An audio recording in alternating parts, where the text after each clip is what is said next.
ಮಂಡ್ಯದ ದೋಸ್ತಿಯಲ್ಲಿ ಬಿಕ್ಕಟ್ಟು ಉಂಟಾಗಿದೆ. ಮನ್ಮೂಲ್ ಚುನಾವಣೆಯಲ್ಲೂ ಬಂಡಾಯದ ಬೇಗುದಿ ನಡೆದಿದೆ. ಫೆಬ್ರವರಿ 2ರಂದು ನಡೆಯಲಿರುವಂತಹ ಮನ್ಮೂಲ್ ಚುನಾವಣೆ. ಮೈತ್ರಿಯಿಂದ ಎಚ್.ಡಿ. ಮಂಜು, ನಾಟಕಹಳ್ಳಿ ಮಹೇಶ್ ಅಖಾಡಕ್ಕೆ ಇಳಿತಾ ಇದ್ದಾರೆ. ಅದರ ಮಧ್ಯದಲ್ಲಿ ರವಿ ಹಾಗೂ ಎಂ.ಬಿ. ಹರೀಶ್ ಕೂಡ ಬಂಡಾಯ ಅಭ್ಯರ್ಥಿಯಾಗಿ ಸ್ಪರ್ಧೆ ಮಾಡ್ತಾ ಇದ್ದಾರೆ. ದಳ ಕೇಸರಿ ಬಂಡಾಯ ಲಾಭ ಪಡೆಯೋದಕ್ಕೆ ಕಾಂಗ್ರೆಸ್ ರಣತಂತ್ರವನ್ನ ಹಿಡಿತಾ ಇದೆ. ಮನ್ಮೂಲ್ ಚುನಾವಣೆಯಲ್ಲೂ ಕೂಡ ಮೈತ್ರಿಯಲ್ಲಿ ಒಗ್ಗಟ್ಟು ಮೂಡ್ತಾ ಇಲ್ಲ. ರವಿ ಹಾಗೂ ಎಂ.ಬಿ. ಹರೀಶ್ ಬಂಡಾಯ ಅಭ್ಯರ್ಥಿಯಾಗಿ ಸ್ಪರ್ಧೆ ಮಾಡೋದಕ್ಕೆ ಮುಂದಾಗಿದ್ದಾರೆ. ಈ ದಳ ಮತ್ತು ಕೇಸರಿ ಬಂಡಾಯ ಲಾಭವನ್ನ ಪಡ್ಕೊಳ್ಳೋದಕ್ಕೆ ಕಾಂಗ್ರೆಸ್ ರಣತಂತ್ರವನ್ನ ಹಿಡಿತಾ ಇದೆ.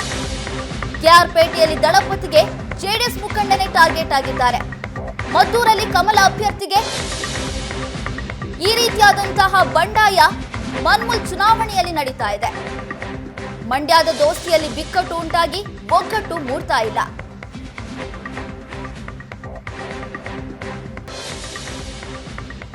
ಮನ್ಮೂಲ್ ಚುನಾವಣೆಯಲ್ಲೂ ಕೂಡ ಬಂಡಾಯ ಬೇಗುದಿ ಉಂಟಾಗಿದೆ. ಫೆಬ್ರವರಿ 2ಕ್ಕೆ ಮನ್ಮೂಲ್ ಚುನಾವಣೆ ನಡೆಯುತ್ತೆ.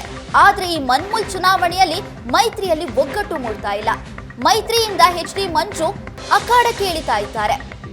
ಮತ್ತೊಂದು ಕಡೆ ರವಿ ಹಾಗೂ ಎಂ.ಬಿ. ಹರೀಶ್ ಕೂಡ ಟಿಕೆಟ್ಗಾಗಿ ಲಾಬಿ ನಡೆಸಿದ್ರು. ಆದ್ರೆ ಇವರಿಗೆ ಟಿಕೆಟ್ ಸಿಗದೇ ಇರುವ ಕಾರಣಕ್ಕಾಗಿ ಬಂಡಾಯ ಅಭ್ಯರ್ಥಿಯಾಗಿ ಸ್ಪರ್ಧೆ ಮಾಡೋದಕ್ಕೆ ಮುಂದಾಗಿದ್ದಾರೆ.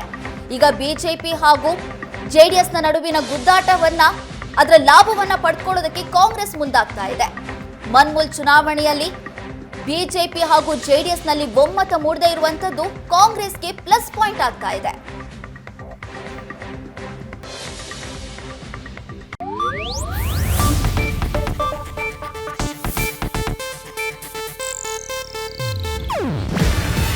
ಇದು ಏಷ್ಯಾನೆಟ್ ನ್ಯೂಸ್ ನೆಟ್ವರ್ಕ್ ಪ್ರಸ್ತುತಿ.